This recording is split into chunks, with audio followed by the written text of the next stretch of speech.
Okay, we made a lot of progress. We learned about naming compounds. We learned molecular compounds first, then ionic. Now we're ready to tackle naming acids. And at this point, it's not so hard. Normally, it's about the hardest one, but the hard part of acid naming is kind of like ionic naming. The hard part is figuring out the polyatomic ion names. So here, same thing, you have to know the polyatomic ion name first, but once you do that, it's easy to name the acid. So let me show you how it works. So if you know the polyatomic anion name, then if it ends in, it's going to end in one of three things: IDE, ATE, or ITE. So depending on that ending, the acid name will either, if it ends in ATE, it will become ic acid. You'll take the ATE off and you'll put on ic acid, or us acid. If it had in an IDE, it'll change to ic acid, but we also have to put on a prefix hydro. So why or how does this work? So if you remember right, an acid is something that starts with H.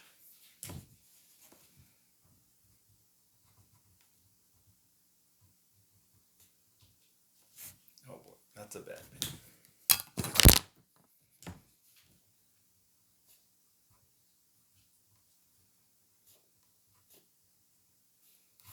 Hydrogens. So you're going to be looking at something that has like HCl, hydrogen with chloride anion. Or it might be with a polyatomic ion like HNO3, hydrogen with this polyatomic ion, it's nitrate. Or hydrogen, two hydrogens with SO3, that's sulfite. We saw that in a previous video. So this would be hydrogen with sulfite. So that's the key. You have to be able to identify that anion and then take the ending off of that and change it to give it the full acid name. All right, so let's try this. Let's just try it with those three because that'll give us an example of all of them. So we've got HCl, HNO3, and H2SO4. Oh, sorry. H2SO3. Make sure we're on the video there. All right. So the first thing to do is figure out what that anion is. So over here, I'm going to say this one is Cl with a -1 charge.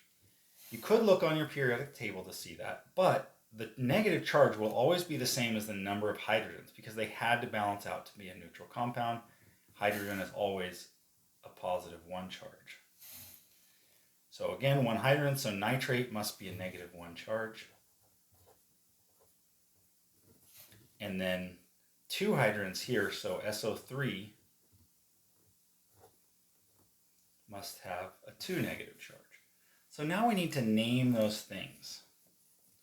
This one is called Cl with a negative charge. It's a monatomic anion, a single atom ion. So whenever a single element becomes an anion, we change the ending to IDE. So this one is chloride. Nitrate, we would need to look up on our polyatomic ion sheet. It's an 8 nitrate, so it's going to be here. Remember, the oxyanions of the nonmetals are up here. Some other thing could end in 8 occasionally, and they might be down here in this other common polyatomic ions list. There are more than just these ones at the top. These are the oxyanions of the nonmetals. These are the whole list of some other things. So nitrate is up here. It's NO3 with a -1 charge, nitrate.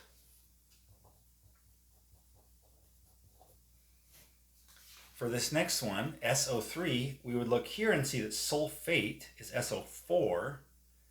So this one here is not sulfate because sulfate has 4 oxygens. It has 1 less oxygen, so that becomes sulfite.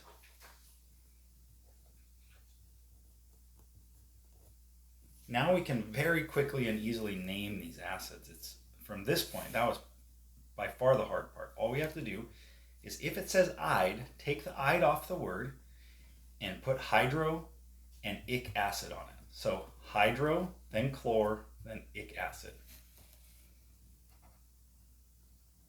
Hydro, chlor, ic acid. And the acid is what means there's H plus on there. So nitrate, it has the 8 ending. So we're just going to take the 8 off. We're going to do nitric acid.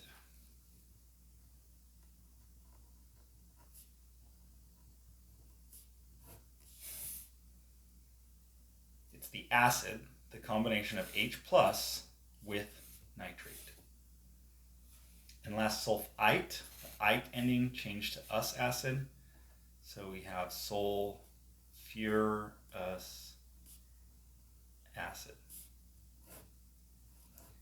There's a couple that are like this that are kind of odd. You see that I took the ite off and added us acid, but I added back in a UR.